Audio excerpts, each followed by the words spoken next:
Beleza? Muito bem.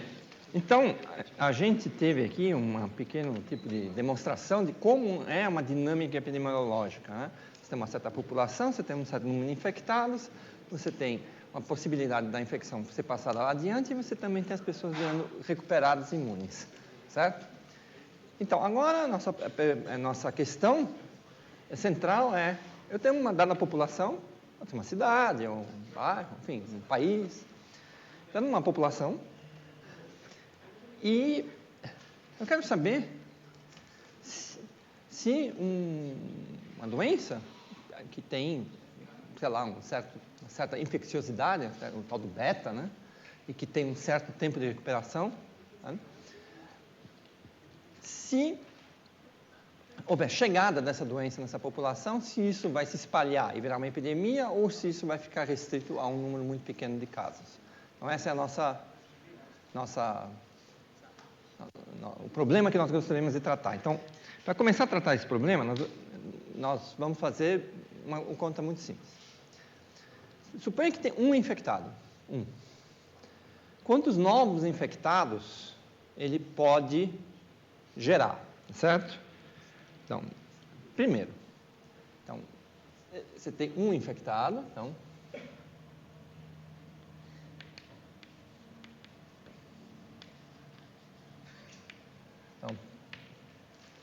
quantos novos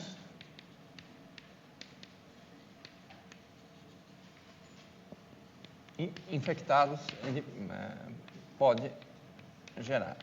Então, a gente vai pensar nisso de uma forma como a gente tinha feito um pouco na aula anterior, eu tenho um certo tempo e no tempo seguinte eu tenho uma nova configuração, certo? Então, digamos que eu tenho e eu quero saber, no tempo seguinte, quantos novos infectados ele potencialmente gera. Então, bom, primeiro,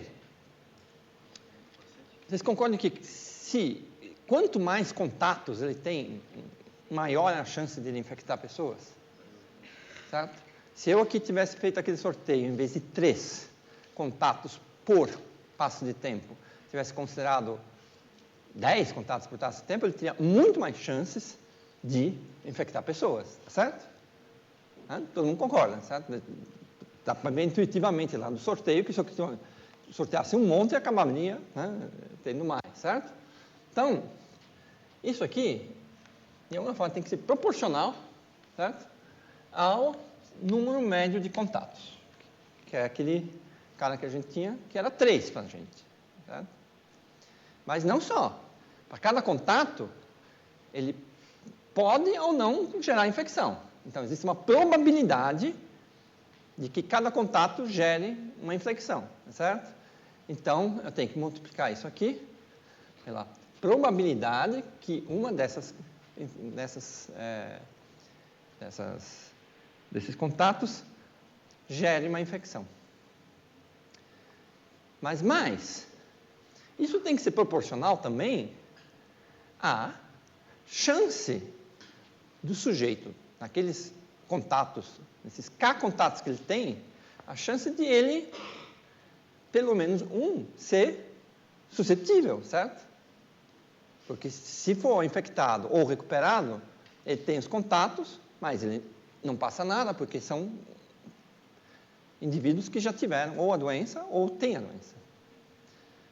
Então, isso aqui tem que ser...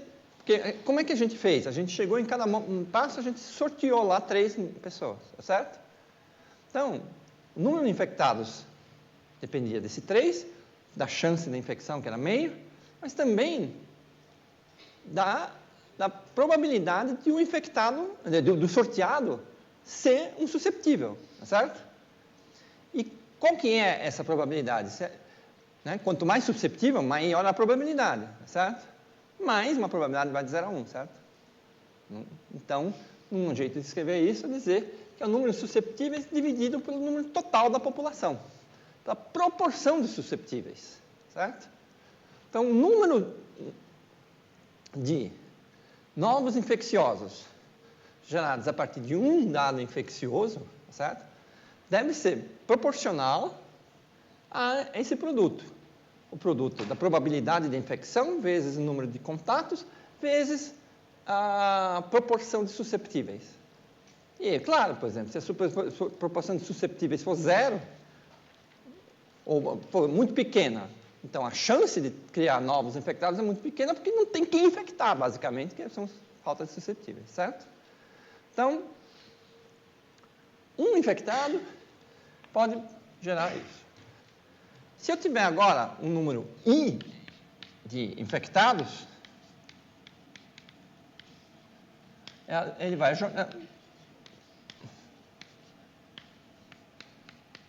ser simplesmente multiplicar, cada um deles tem essa probabilidade. Sabe? Isso não é a única coisa que eu poderia ter escrito, eu estou fazendo simplificações, uma série de... Estou assumindo que o processo de sorteio é não correlacionado, não tem... Não, eu fiz uma série de hipóteses que talvez tivesse ter explicitado antes, naquele nosso jogo. Eu assumi que cada um pode ter contato com qualquer outro. Certo? Quando eu estava lá sorteando, indivíduo 1, pega 3, ele tem contato com 5, com 20 e com 19. Eu estou assumindo que ele pode ter contato com qualquer um em princípio, certo? Todos eles participam do concurso lá, do sorteio, certo? Todos participam. Isso não leva em conta a estrutura de relações sociais e de redes sociais humanas, certo? Porque você, em geral, tem contato com as mesmas pessoas, tem redes, né? Não é sorteado ao acaso. Então, foi uma simplificação. Eu estou usando a mesma simplificação aqui. Em princípio, isso aqui vem para descrever esse processo que a gente fez, em que você potencialmente pode ter contato com qualquer um. Tá certo? Muito bem. Então, esse é um novo número de infectados que você pode gerar em cada passo de tempo. Mas saber, se eu tenho, num tempo t, certo? Um certo número de infectados, no tempo t mais 1, eu vou ter os novos infectados, certo? Que são esses aqui, menos os que nesse espaço de tempo se recuperaram, certo? E isso vai me dar o balanço entre, né, entre o que apareceu de novos infectados e o que tem de recuperados, certo? O número de recuperados. Bom, qual que deve ser o número de recuperados, tá certo?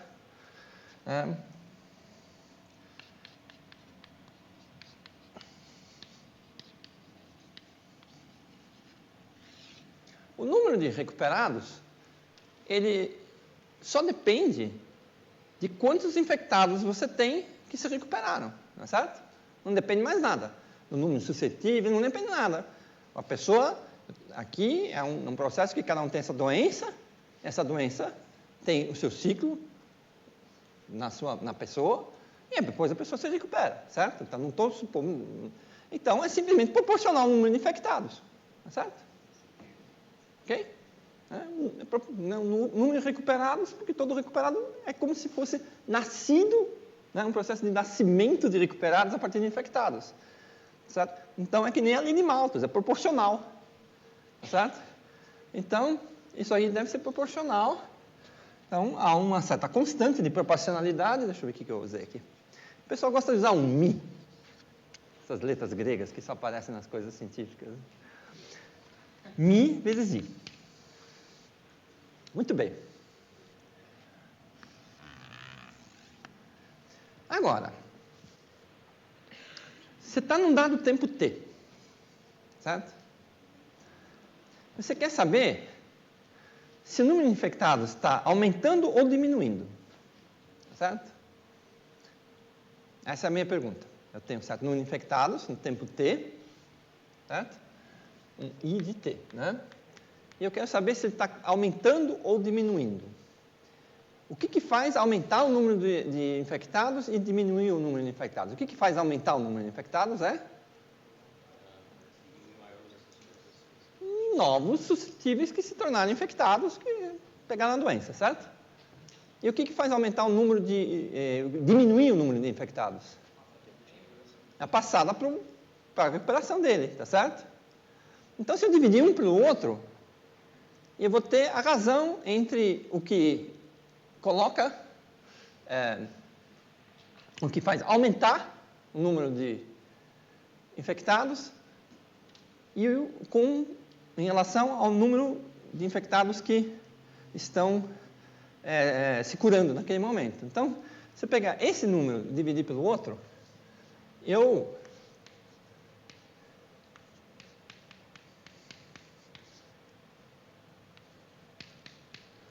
isso aqui é a razão entre novos casos, aumento de infectados ou diminuição de infectados por recuperação. Se isso for maior que 1, é porque está aumentando. Eu estou querendo saber qual que é o fator predominante. Tá certo? O fator predominante são novos infectados ou que estão crescendo, ou o fator predominante é o número de infectados que está se recuperando. Se eu fizer uma divisão de um pelo outro, eu tenho a razão entre esses dois processos, a competição entre esses dois processos. Certo? E eu vou chamar isso aqui de R, por enquanto. Certo? Bom, então esse R, que vem de número reprodutivo, é isso aqui.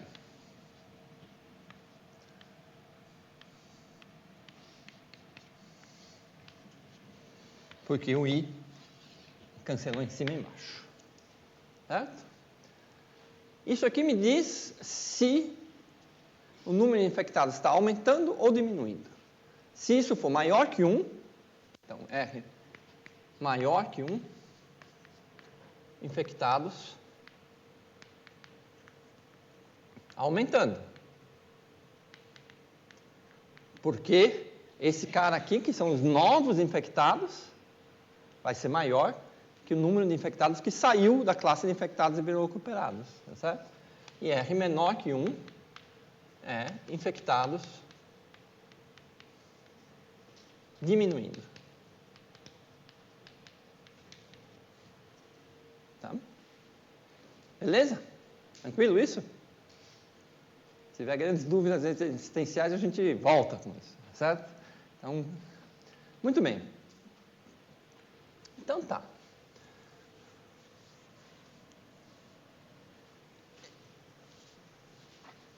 Bom, e isso é uma coisa que deve depender do tempo, esse R, certo? Porque o S depende, certo? Né? Mas a gente viu lá no nosso processo, com sorteios e com a população de 24 pessoas, que inicialmente você tem uma fase de crescimento da epidemia, depois ela meio que estabiliza e cai, certo? Então, né, existe um momento que o número de infectados está crescendo, tá certo? R maior que 1, e depois tem um momento que ele está diminuindo até se extinguir, no caso, tá certo? Então, tem esse processo. Bom, então, agora, vou estar interessado em saber se uma população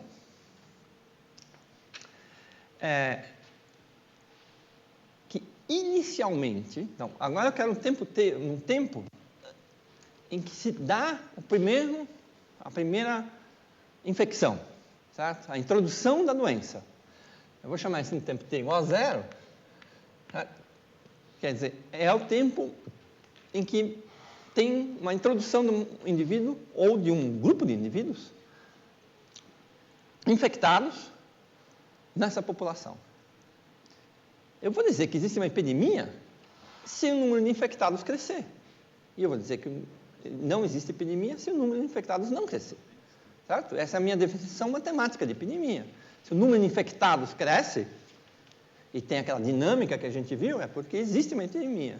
Então, se eu vou chamar isso aqui, certo? De R0, que vai me dizer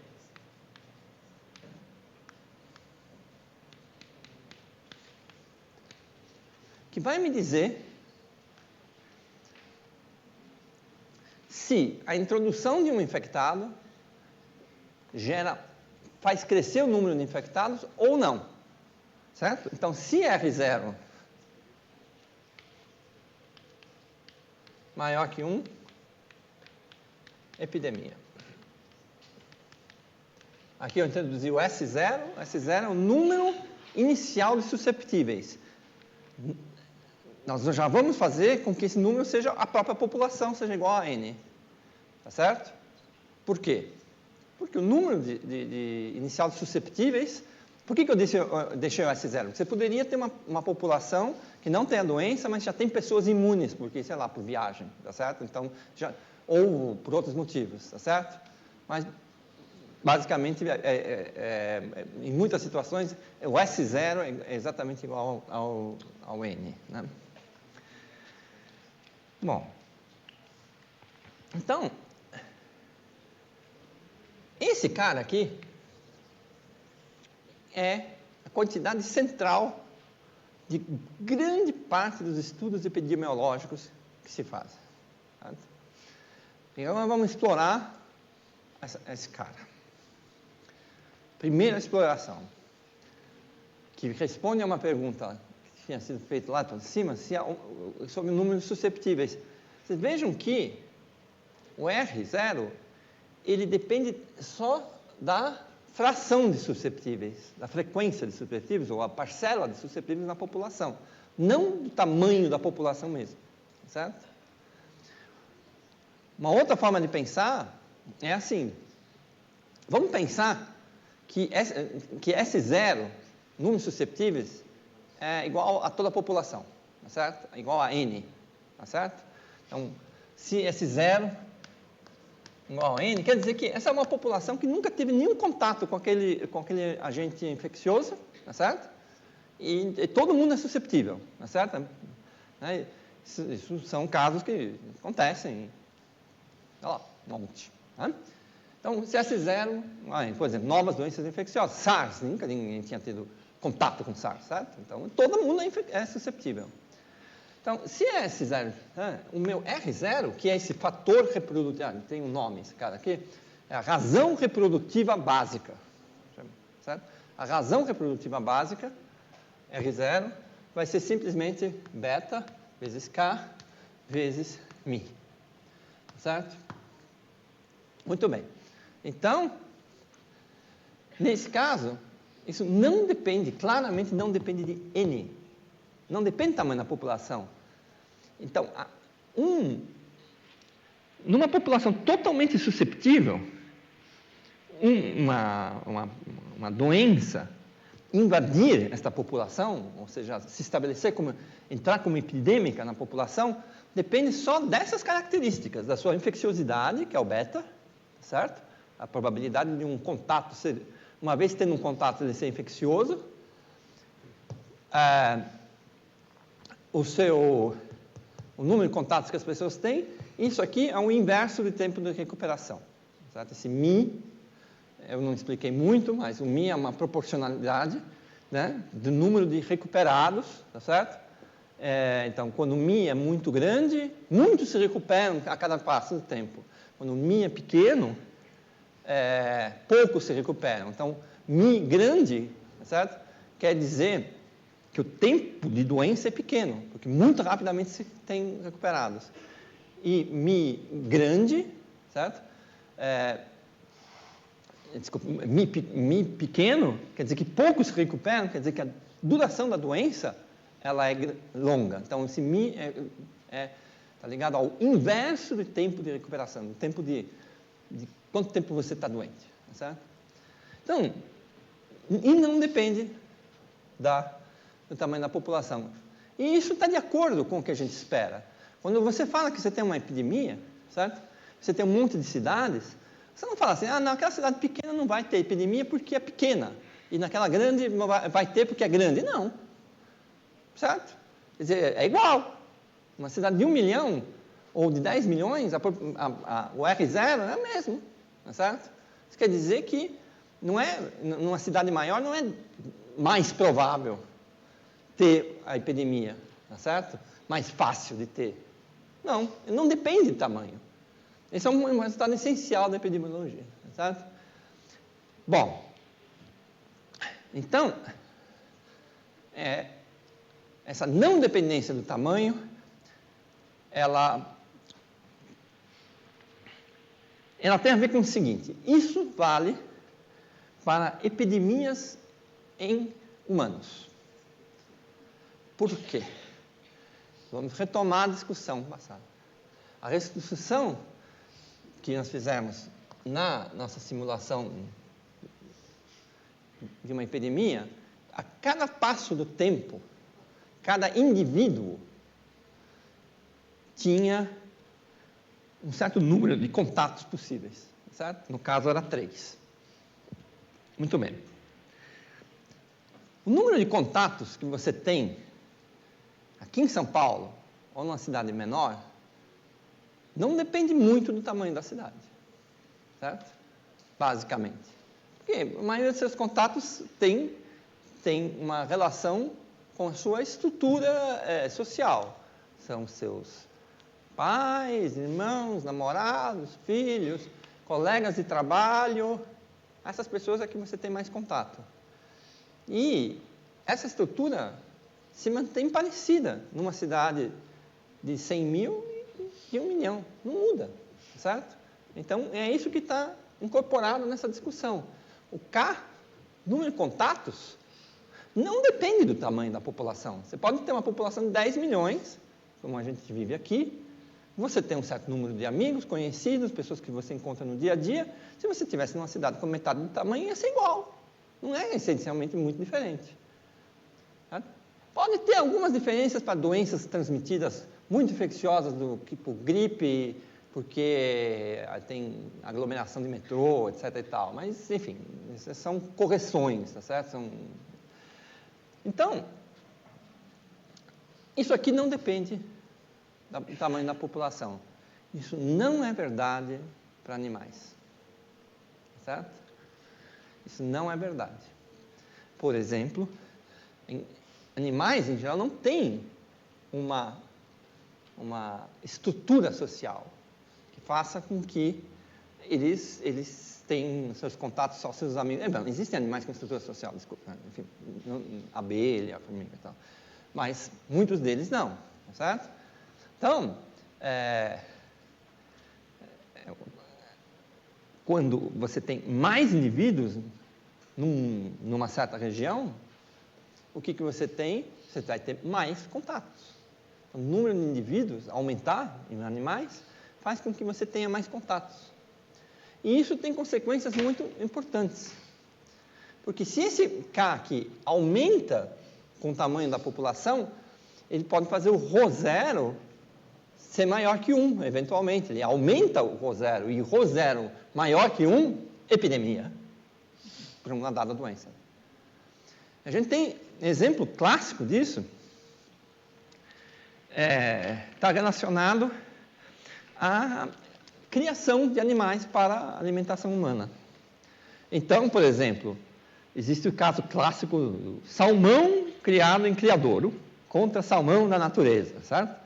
Vocês já ouviram falar disso? Sei lá, não sei se ouviram, mas tem um papo de que, bom, o salmão pescado, literalmente pescado e não criado, certo? É melhor do que o salmão criado. Por que seria? Então, alguém tem uma ideia por que seria melhor? Depende de como cria, mas do jeito que é criado, vou dizer como é criado. Em geral, você tem um tipo de, eu não sei qual é o nome técnico do bicho, mas é uma rede, um tipo de jaula, tá certo? Um criadouro, tá certo? Você pode ver, tem fotos, você olhar aí no Google, né? São em geral redondos, assim, uma circunferência de uns 200 metros, 50 metros de profundidade, e é um lugar onde você vai pondo o salmão lá e ele põe lá o máximo que você puder. Essa é a ideia, certo? Por que você criaria e não pescaria, certo? Para aumentar a produtividade, certo? Para não ter que ir lá fora pescar, não sei o quê, você já cria o bicho aos montes, certo?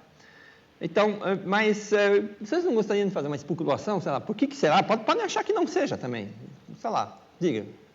A concentração de indivíduo, porque se eu criar em cativeiro, a concentração vai ser muito maior do que ao ar livre, por exemplo. Isso implica no quê? Aumentar a propagação de doenças? Por exemplo, então, se a gente olha para o R0 lá, do jeito que a gente fez para a população humana, mas supõe agora que aquele K lá, que é o número médio de contatos, dependa do tamanho da população, ou da densidade de população, Diga. O tamanho deles pode influenciar por causa disso? O tamanho? O tamanho que ele vai crescer? Pode. Aí, mas continuando, né? Se esse K aqui, de repente, aumenta com o tamanho da população, ao contrário dos humanos, mas, por exemplo, para peixe isso é verdade, você pode ter o R0 passando de um valor abaixo de 1 para um valor acima de 1 para certas doenças. E, no caso, tem um tipo de, não sei, doença que eclode nessas coisas, tá certo? Aí, o que você faz se você tem uma doença? Além de chorar? Sobre o salmão perdido. Você trata os peixes com medicação? Isso, você tasca medicamento para o peixe, certo? Em particular, tem umas coisas que são bacterianas, você tasca antibiótico, tasca penicilina, não é, mas enfim, é um negócio desses, tá certo? Para os peixes, para você não perder os peixes, certo? Aí você vende isso, a gente come a penicilina, ou o negócio junto, certo? Beleza?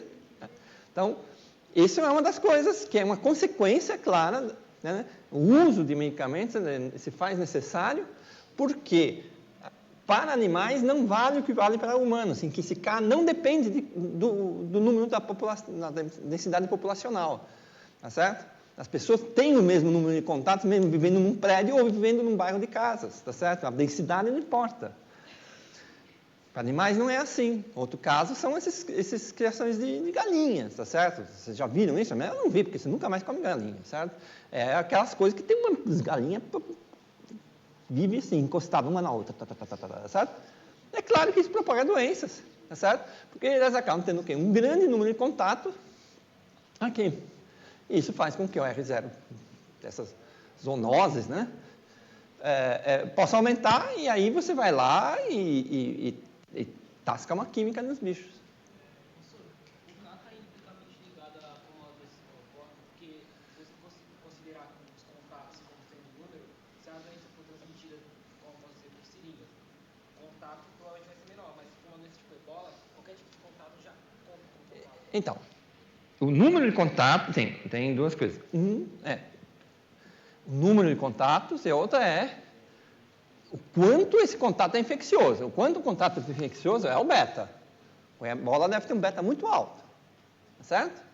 Né? Porque qualquer contato, então, qualquer contato já dá infecção. Isso quer dizer que a probabilidade de você pegar uma infecção por contato é muito alta, é o beta que aumenta, certo? Agora, tem uma outra coisa.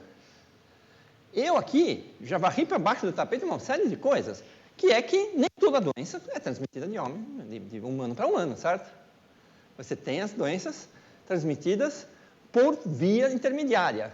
O nome disso é doenças transmitidas por vetores, certo? Então, é o mosquito da dengue, é a Aedes aegypti, é carrapato, é mosquito da malária e tal. Aí os modelos são um pouquinho mais complicados, assim, do que isso. Né? Diga. Voltando um pouco àquela razão que você tinha escrito, o R. Isso. Aquilo dali em cima é a quantidade de infectados e embaixo é o número de pessoas recuperadas. Não, de um tempo para o outro, o de cima não é a quantidade de infectados, é a quantidade de novos infectados. Entendi. Tá certo? Né? Quantos foram criados naquele passo de tempo e embaixo é quantos foram destruídos porque se tornaram recuperados. Então, se está criando mais ou destruindo mais. Essa é a razão que está aí. Tá certo?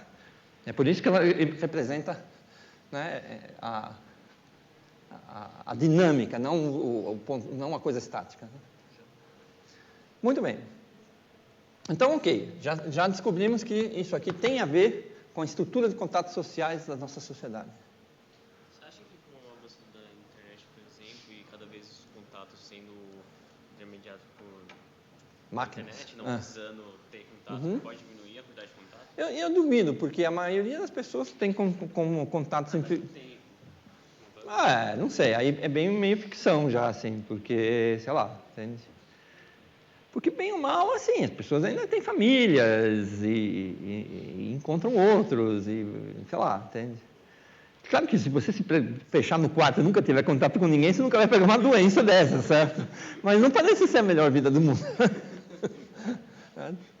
Muito bem, mas agora vamos ver umas coisas mais interessantes, tá certo? Então, nosso negócio é esse aqui, tá certo? Esse aqui é o baratão. Esse R0. Se eu sou um agente de saúde pública, alguém que trabalha com responsabilidade de saúde pública, e eu sei que um certo agente infeccioso pode chegar na região que eu cuido, sei lá, o estado, o país que eu cuido, certo? Pelo qual eu trabalho, eu tenho interesse de ter esse R0 menor que 1, porque, nesse caso, a chegada dele não provocará uma epidemia, certo? Então, eu gostaria sempre, R0 menor que 1 é o sonho, é isso que tem que ser, certo? Muito bem. Me deem algumas ideias como eu posso artificialmente diminuir R0. Diminuir o número de pessoas susceptíveis. Como faz isso? Vacinação. Você tem que vacinar as pessoas. Tem que não. Se você tiver uma vacina e etc e tal, você pode vacinar as pessoas e fazer o S0 ser menor e até que esse R0 seja menor que 1. Então, veja só que legal. Vamos pensar no seguinte.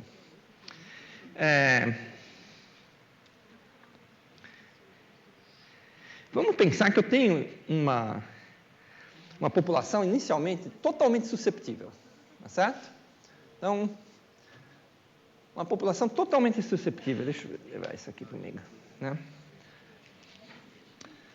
Então, eu tenho uma população que tem um S0, certo? Com um R0. Que é beta vezes K vezes Mi. Porque o S é igual a N inicialmente, certo? Então, eu tenho uma população totalmente susceptível. Tá? Agora, suponha que fazendo essa conta, você descobre que R0 é maior que 1, e, portanto, você está em perigo de ter uma epidemia naquela população. Tá certo? Beleza? Agora, você fala assim, eu quero vacinar pessoas. Vacinar pessoas faz com que um novo R0, que eu vou chamar R0 barra, que corresponde à população vacinada. Tá certo? A população vacinada vai ter esse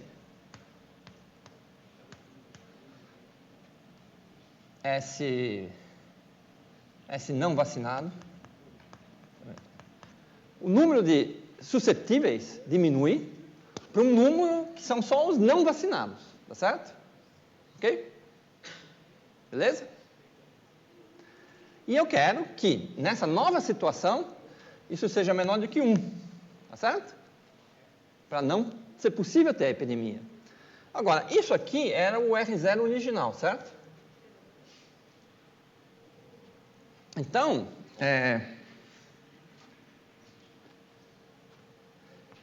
S não vacinado dividido por N, tá certo? Vezes R0 é menor que 1. Isso implica, fazendo a conta, né? A desigualdade.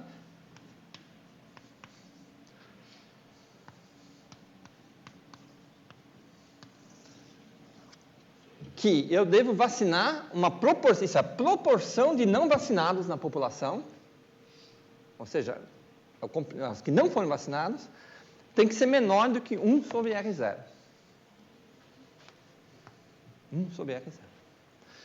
Bom, nesse caso, ou seja, se isso aqui me dá, sei lá, R0 igual a 5, isso dá 1 sobre 5, tá certo?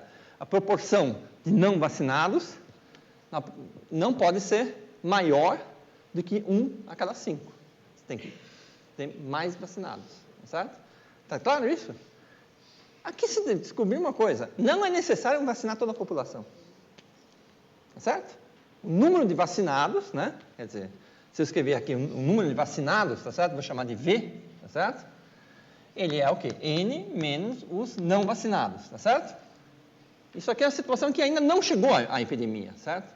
Só querendo me garantir, certo? Então, né, eu escrevo N menos S não vacinado, desculpa,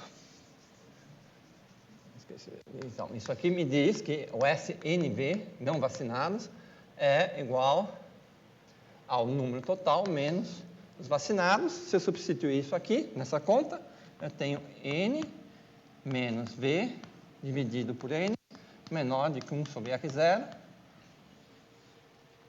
Isso me dá, vou continuar a conta do lado aqui. Está meio confusa essa lousa aqui.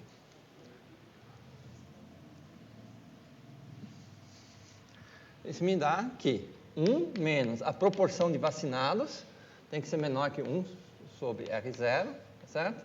Isso dá 1 menos 1 sobre R0.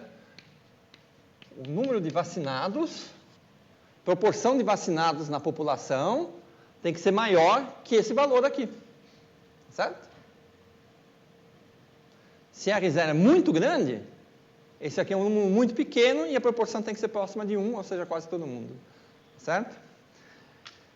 Então, veja, isso nos introduz um conceito, e é um conceito que é o seguinte: não é necessário que a cobertura da vacinação seja 100% para que eu crie uma situação em que uma dada doença não consiga se tornar epidêmica na população.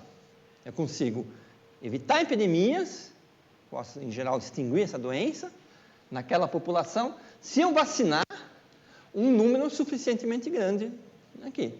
É dado por essa desigualdade. Tá certo? Muito bem. Isso nos leva à importância sobre o valor desse R0 para doenças reais. Se R0 é muito grande, tá certo? Eu preciso, né? Eu vou precisar, se ele é muito grande, né? Certo? Isso aqui é muito pequeno, esse é 1 menos um número muito pequeno, é um número muito próximo de 1, então a proporção muito próxima de 1, eu preciso vacinar todo mundo, basicamente. Mas se R0 é pequeno, não preciso vacinar tantas pessoas. Certo? Então, está muito na moda, né? Se falar do ressurgimento do sarampo, né? Por falta de vacinação, certo? A gente sabe disso. Então, uma das coisas é, qual é o R0 do sarampo? Certo? O R0 do sarampo está aí ao redor dos 16, 17, 18, certo? Mas aquela conta que a gente faz vai ser 1 sobre 20, vai ser 20 mesmo, tá certo? Então, se R0 do sarampo, exemplo, né? Do sarampo,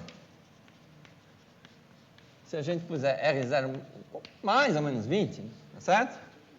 Isso me dá 1 menos 1 sobre 20, menor que V sobre N, tá certo? Isso dá 0,95. É necessária uma cobertura de vacinação de 95% da população para evitar doença, para evitar uma situação da população poder ter uma epidemia de sarampo. É muito alto, certo? Então, você poderia se perguntar, por exemplo, qual que é a cobertura da vacina de sarampo no Brasil, certo? Ao redor de 85%. Certo? Mas, claro que isso aqui é uma conta que, se você quer levar isso de fato para uma autoridade de saúde pública, né, você tem que levar em conta outras coisas, por exemplo, a heterogeneidade da população e tudo mais, que a gente não levou aqui em conta, certo? Não? Mas você percebe que o R0, né, ele acaba te dando uma relação muito forte com o quanto você precisa de cobertura de vacinação, certo? E aí ainda tem um outro problema, né? Certo? Porque nenhuma vacina é 100% efetiva, tá certo? Nenhuma. Então, você tem que vacinar até mais, porque basicamente você tem as pessoas que são vacinadas, mas que não adquirem imunidade por algum motivo, tá certo? Um erro da vacina, sei lá, uma flutuação estatística, as pessoas não adquirem imunidade. E, para vocês terem ideia do R0, tá certo? Eu vou sentar um pouco, de algumas doenças, né? Então, tem doenças bastante infecciosas, né? O R0 de varíola é 7, de poliomielite é 7, HIV, Ebola 1,5. Por que será então que nós temos tanto problema com Ebola, me diga? O R0 é pequeno, não é menor que 1, mas é 1,5, certo? A questão é que Ebola tem... por que ele não é mais... Por que ele não tem mais epidemia de Ebola? Alguma... Não é. Não tem vacina e tem só experimental. E o controle é difícil porque atualmente está tendo um surto muito importante de Ebola na fronteira da República Democrática do Congo com Uganda, que é uma região bem afastada, bem central na África, muito pobre, e parte das pessoas que morrem são o pessoal do serviço de saúde, porque se passa por fluidos corporais, você não pode tocar o cara, e ainda por cima tem um tempo de incubação, então... Oi? Ele é artificialmente pequeno, de fato. Por quê? Isso está associado com uma outra coisa. Não, mas sem quarentena. Mesmo sem quarentena, você não vê assim, sei lá. Existiram algumas epidemias importantes, mas não é toda hora. É uma doença esquecida? Não é isso. Quer dizer, se é uma doença esquecida, quer dizer que ninguém botou muita grana para fazer vacina, não sei o quê. Oi? Não. A debilidade que a doença gera, mesmo que você não se engole no ônibus, por exemplo, você tem menos contato com pessoas. Exato. Quer dizer, a doença ela é tão grave e mata tão rapidamente que a pessoa não tem tempo de espalhar o negócio. Não é certo? Então, ela é uma doença que o período em que a pessoa é efetivamente infecciosa, que ela está transmitindo, é pequeno, tá certo? Isso tem a ver com esse MICE grande. Isso aqui é o inverso do tempo de duração da doença. A doença dura pouco, tá certo? Porque a pessoa morre logo. E também não tem um período de incubação muito grande. Então, esse aqui compensa esse aqui. Ela é altamente infecciosa, mas é uma doença que o hospedeiro, que é o ser humano, ele é tão atingido por isso que ele morre. Isso que é uma coisa interessante, diga.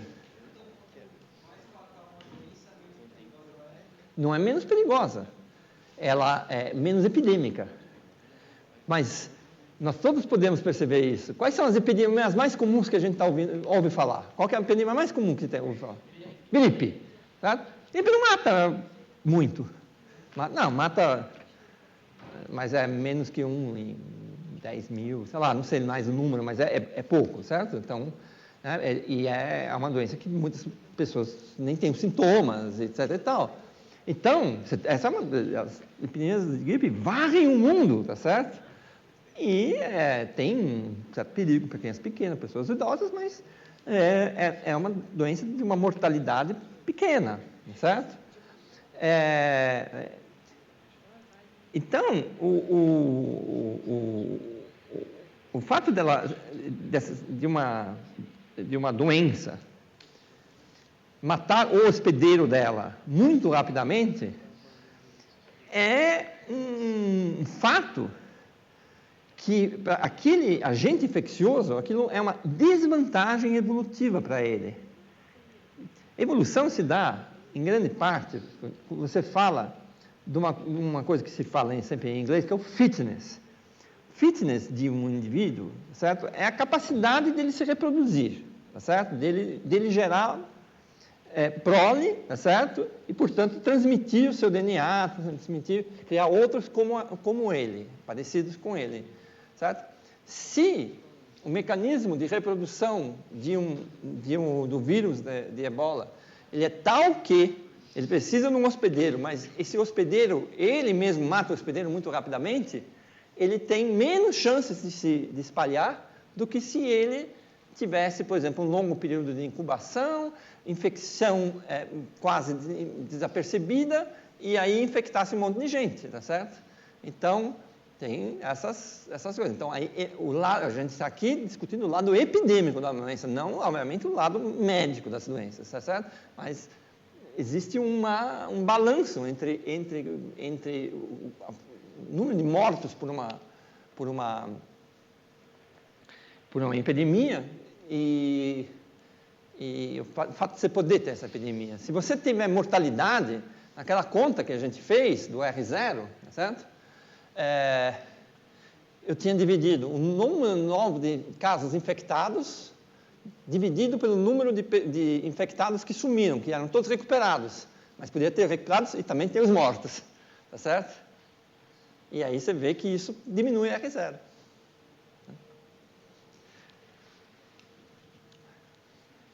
Aí tem outras doenças que a gente não está falando muito aqui, os modelos têm que ser aprimorados para levar em conta transmissão dita vetorial, ou seja, por mosquitos, moscas e carrapatos, e, enfim. Então, por exemplo, Zika. Você pode se perguntar qual que é a R0 da Zika. A propósito, eu estou falando aqui de uma forma meio solta, mas é claro que o R0 depende também das condições ambientais, tá certo? Então, ele não é inerente só à doença, né? Se eu falar, por exemplo, qual que é a R0 de cólera, em abstrato, não tem muito sentido, porque depende das condições de saneamento básico que são o caminho de espalhar a doença, tá certo? Então, o R0 é menor que 1 em tudo que é lugar que tem, sei lá, saneamento básico, né? Tratamento de esgoto, essas coisas, tá certo? O Zika, no Rio de Janeiro, quando teve, o R0 foi calculado em 2,3.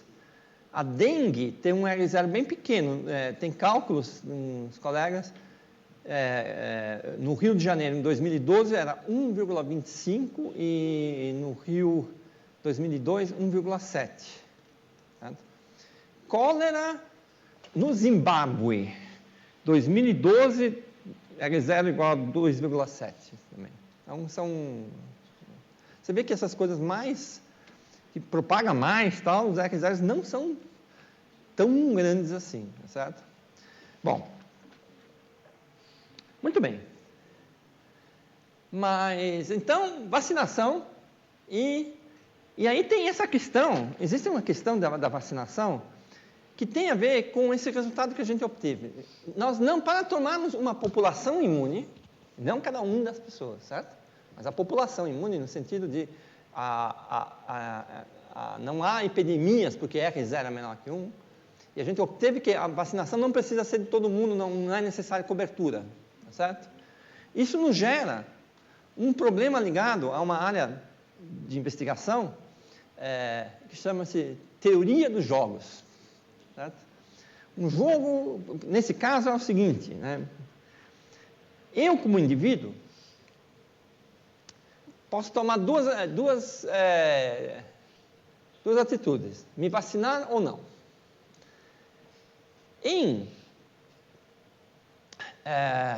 Eu não me vacinando, eu não corro o perigo de efeitos colaterais, certo? Sejam reais ou imaginários, certo? Muitos que se ouvem hoje em dia são completamente imaginários, mas o cara tem medo igual, certo? Bom, então, se ele se vacina, tá certo? E todo mundo se vacina, ele não ganha nada, certo? Porque todo mundo já está vacinado mesmo. Então, ele pode muito bem decidir, não, é melhor eu não me vacinar, porque está todo mundo vacinado. Só que se cada um toma a mesma decisão, ninguém se vacina. Tá certo? Então, esse é um problema típico de teoria de jogos. Como é que você consegue, a partir de atitudes egoístas, né? Egoístas no sentido não necessário, não é moral, assim, agindo em seu próprio interesse, como é que você gera uma situação de cooperação, porque você precisa da cooperação da sociedade para as pessoas falarem, mesmo podendo sofrer um efeito secundário da vacina, vamos vacinar e todo mundo fazer isso. Você precisa de uma situação de cooperação para superar as iniciativas que seriam apenas do próprio interesse individual, certo? Então, é um problema, né? E é típico, e a gente vê hoje acontecer muita coisa, né? As pessoas começam a não vacinar os seus filhos para sarampo e outras doenças, certo? Essas doenças estão reemergindo, é o caso do sarampo, porque a cobertura de vacinação não é suficientemente grande, porque essas doenças, essas típicas infantis, né? Sarampo, pólio, eu não coloquei aqui, mas tem cachumba, catapora, essas coisas, tem R0 altos. O R0 alto quer dizer que a cobertura tem que ser alta, tem que ser 95%, 90%.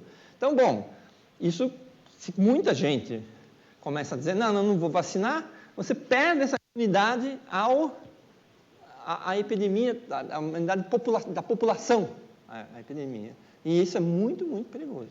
Tá? Bom, muito bem. Mas que outro jeito a gente pode baixar R0? Porque o jogo de saúde pública aqui para a gente se resume assim, eu quero esse R0 o menor possível. Quer dizer, menor que 1. O que eu posso fazer? Número de contatos. Como eu posso diminuir o número de contatos? Quarentena, por exemplo. Certo? Ou, enfim, pode ser uma quarentena leve, fica em casa, certo? Por exemplo. O que a gente faz, né? Tipicamente, quando a pessoa tem uma dessas... É que vocês não pegaram, a maioria aqui deve ter sido vacinado para sarampo, catapora, etc e tal, mas assim, para a minha geração, não era, certo? Então eu tive tudo isso aí, certo? Mas mesmo que você não estivesse muito mal, você tinha que ficar em casa, senão todo mundo ia pegar ao seu redor, certo? Então, é uma forma de diminuir o número de contatos, né? Bom, diminuir o beta já é mais difícil.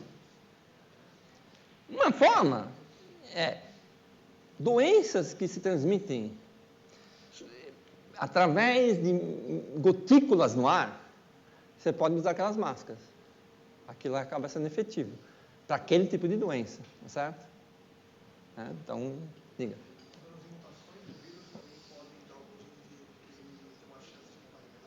Eu não ouvi direito. As mutações dos vírus? As mutações do vírus podem diminuir a chance de contágio dele? Eventualmente, ou podem aumentar. Certo? É que você pode ter uma mutação de um vírus, você pode ter competição entre vírus, né? Você tem uma mutação, você quer saber se essa mutação vai substituir, porque eles competem pelos mesmos hospedeiros, em geral, certo? Então, dependendo um pouco da situação, você pode ter uma competição entre duas linhas diferentes, certo? E aí, uma pode substituir a outra. Pode também conviver, mas muitas vezes pode uma substituir a outra, certo?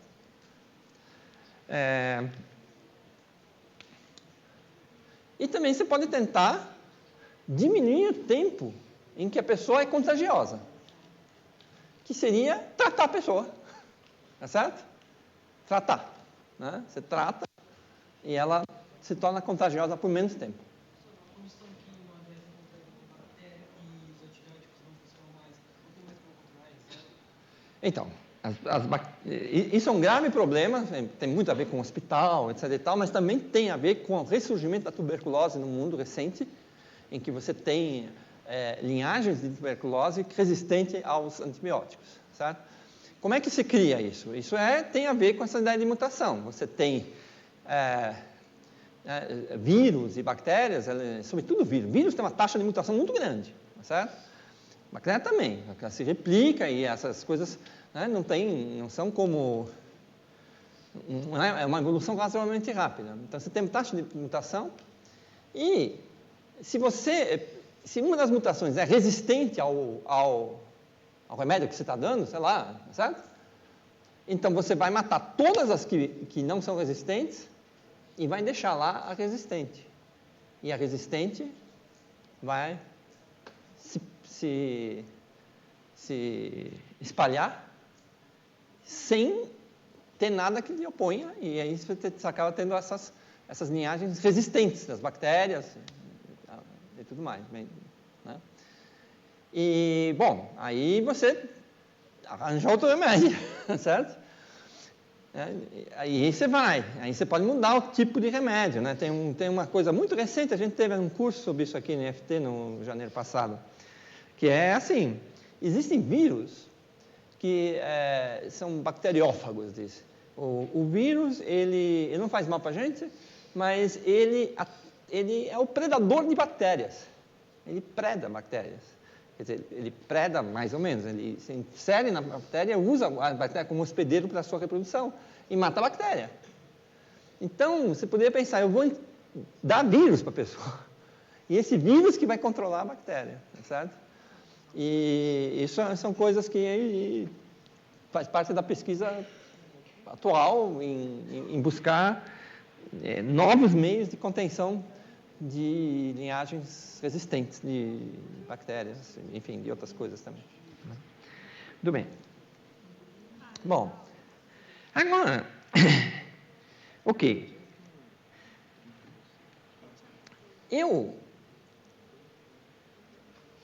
Para fazer essa discussão, eu assumi aquela famosa coisa. A cada passo de tempo, a gente tinha que o número de contatos que você tem possíveis era o média K.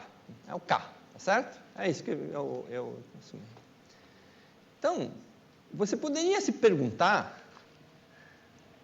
Aí você fala assim, claramente, K não é igual para todo mundo. Tá certo? A gente tem mais contatos que outros. Tá certo? Por isso que eu chamei ele de média. Certo? É que eu fiz uma média meio assim, porque, como eu disse, eu não ia ficar sorteando o número de contatos em cada passo do tempo. Mas, cadê meu giz? Eu poderia me interessar em saber, certo? Como é a distribuição de contatos. Por exemplo, se eu fizer aqui um histograma do número de contatos, certo? Então, desde 0 contato, 1 contato, 2 contatos, 3, 4, 5, 6, 7. Eu ia fazer um histograma. Eu vou numa população, tem lá um certo número de pessoas, tá certo? Eu vejo quantas delas só tem 1 contato por dia, quantas tem 2 contatos, quantas tem 3 contatos, quantas tem 4 contatos. Eu tinha escolhido 3 aqui, todo mundo tinha 3, então estaria toda a população aqui, tá certo? Essa que é o que eu tinha feito. Cada um tinha, a cada passo de tempo, 3 contatos. Então não tinha distribuição nenhuma, não tinha ninguém com 2 contatos, ninguém com 4 contatos, ninguém com 5, nada, só todo mundo com 3. Quer dizer, a frequência aqui seria 1, a proporção, é 1. Todo mundo, é isso que eu fiz. Bom, aí você fala assim, tá, mas, será que, se eu pegar aqui uma média 3, e tiver uma distribuição ao redor dela, ou seja, eu tenho bastante com 3, algum certo número com 2, um certo número com 4, e já 5 e 1 já praticamente não tenho nada. Será que isso vai mudar muito? Então, a resposta é que se é uma coisa assim, que não é muito aberta aqui, certo? Mais ou menos as coisas funcionam como funcionaram com o que a gente fez. Se a distribuição de contatos for uma coisa com essa cara, essa é uma distribuição binomial. Certo? Muito bem. Mas aí, eu poderia ser mais esperto ainda e dizer, em vez de fazer uma hipótese sobre como são os contatos, será que eu não consigo ir na sociedade e medir isso, medir o número de contatos? E as pessoas fizeram isso em situações, obviamente, mais ou menos controladas, cidades menores, etc. e tal. Então, para tentar saber como é a rede de contatos das pessoas. E deu e dá em geral, uma coisa que faz assim.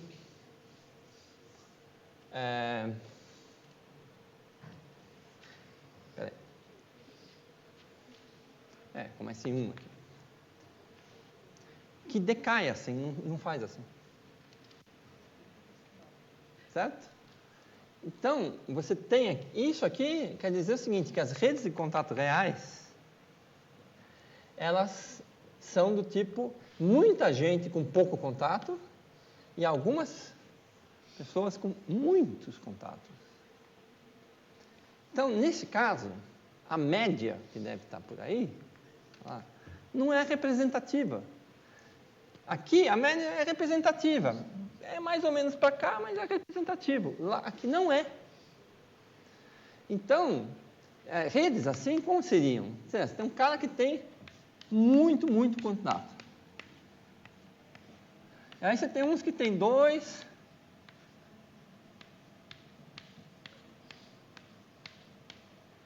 Certo? Esse aqui só tem 1, esse tem mais 2, portanto ele tem 3, esse mais 1, esse mais 2, esse aqui tem um monte também, tem mais. Você tem esses caras assim. Conhecer por 6 contatos? A distância de 6, isso era uma experiência, né, que você fez sobre, manda uma carta para um desconhecido, você tem que passar para pessoas de mão em mão, para quem você possa passar, portanto você conhece a pessoa, e a pessoa tem que fazer o melhor possível. Sei lá, a carta é para Brasília. Bom, eu conheço um cara em Brasília, aí vou ver, certo? Aí, em geral, essa carta passou por 6 mãos apenas. Isso é um experimento americano. Aqui, nós estamos falando das cartas, nós estamos falando de contato possivelmente infeccioso, certo? Contato, né?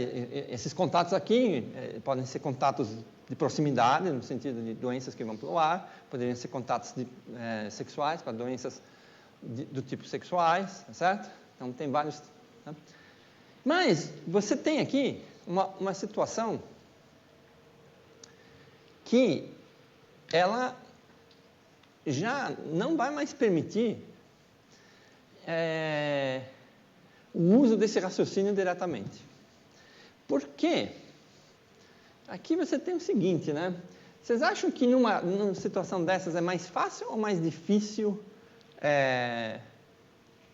ter a doença, ter uma epidemia?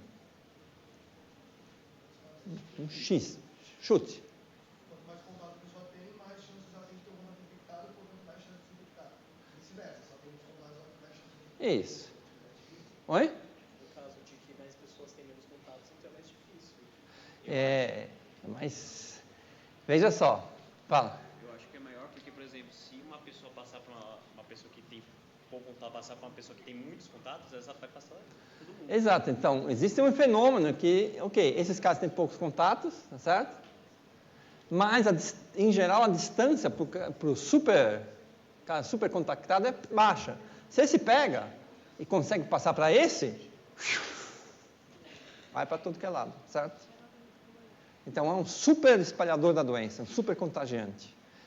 Isso faz com que você tenha que levar isso em conta para a estratégia de vacinação. Se existir vacina para a doença, obviamente, que você está estudando. O que você tem que fazer? Antes, aqui, eu estava falando que você tinha que ter uma cobertura de 95%, certo? Basicamente. Mas eu não estava distinguindo entre as pessoas. Eram quaisquer 95% da população, certo? Então, era vacinação geral, certo? Como a gente experimenta na maioria das doenças infantis, que a gente é vacinado, etc. e tal. Bom, vacinação geral, certo? Indistinta. Nessas situações aqui, você deve aplicar vacinação com alvos, certo? Se você tira esses 2 caras, acaba com o problema, certo? Os 2 espalhadores. Então, isso que, por exemplo, faz, basicamente, teve muito pau nos Estados Unidos por causa disso, porque questão de contatos sexuais, sobretudo quando estava mais mais forte ainda a epidemia de AIDS, tá certo? Então, você tem que pegar e tratar o sujeito que é o cara que é o mais promíscuo. É ele que espalha, certo? Então, foi levantado como uma questão moral. Não, mas o cara não toma cuidado, o cara transa com 5 por dia, não sei o quê, etc e tal, e aí logo ele vai ganhar o tratamento experimental aqui, etc. Porque com isso você pode proteger a população, certo? Então, Mas, enfim, criou um certo debate acalorado. Por fim, existe uma outra coisa que a gente não viu aqui, e que é interessante. A gente viu essas doenças, como a que eu simulei, era o modelo S e R, certo? Suscetível, fica depois infectado e depois é recuperado. Agora, existem doenças que são recorrentes, epidemias recorrentes, certo? Então, quais são fatores que poderiam... Você teve uma epidemia numa dada população, quais são fatores que poderiam fazer com que aquela população voltasse a ter uma epidemia? Sugestões. Eu tive uma epidemia, tenho um monte de recuperado. O que faz com que eu possa ter de novo? Primeiro lá, depois você. Nesse caso, você trata de uma população, por exemplo, de um país específico. Oi? Nesse caso, você trata de uma população de um país específico, certo? Se essa doença está presente em outros países, por exemplo, outra pessoa de um país pode dizer, é esse seu novo. Isso, mas eu digo na mesma população ter de novo. Mesma cidade, por exemplo. Mutação do vírus, não quer dizer que o vírus sumiu. Então, o vírus não sumiu, mas em princípio a gente não está levando mutação aqui em conta, tá certo? É a mesma doença.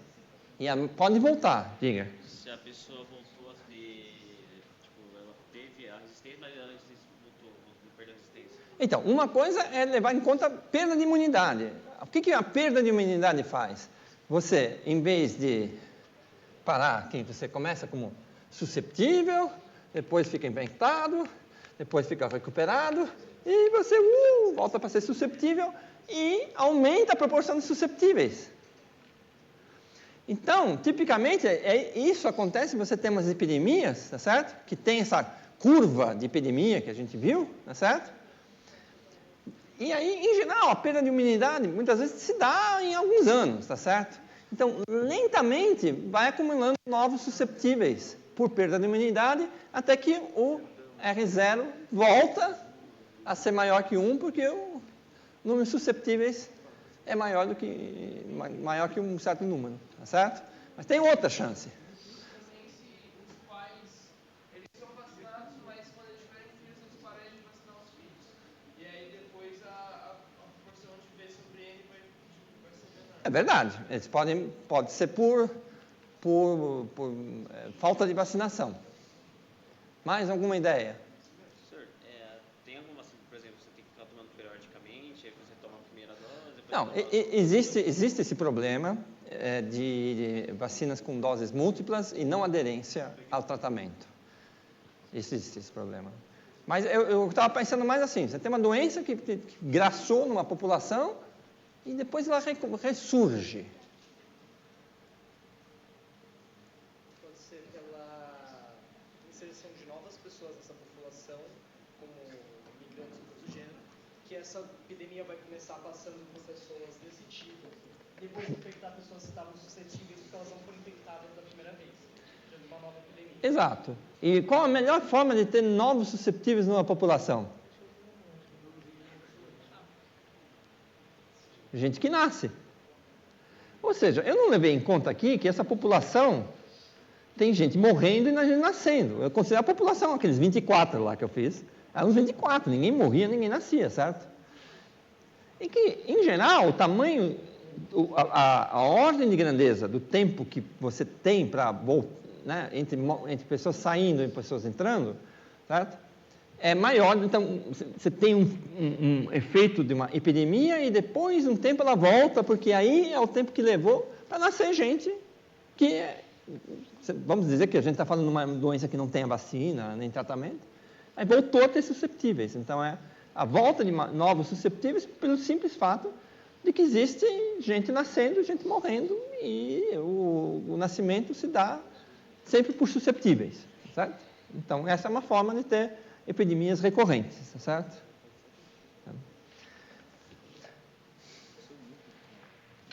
Muito bem. Então, acho que vamos ficar aqui. Não sei se tiverem mais perguntas sobre epidemias e tudo mais. E, então, lembrando, sábado que vem não tem aula. Sábado que vem é 22. Volta no dia 29, 10 horas da manhã. Diga. Vai ser sobre o quê? Então, A aula do dia 29 será sobre teoria do caos. Certo? Em resposta ao ministro que diz que a gente faz balbúrdia, nós fazemos mais que balbúrdia. Certo? A gente faz o caos mesmo. Certo?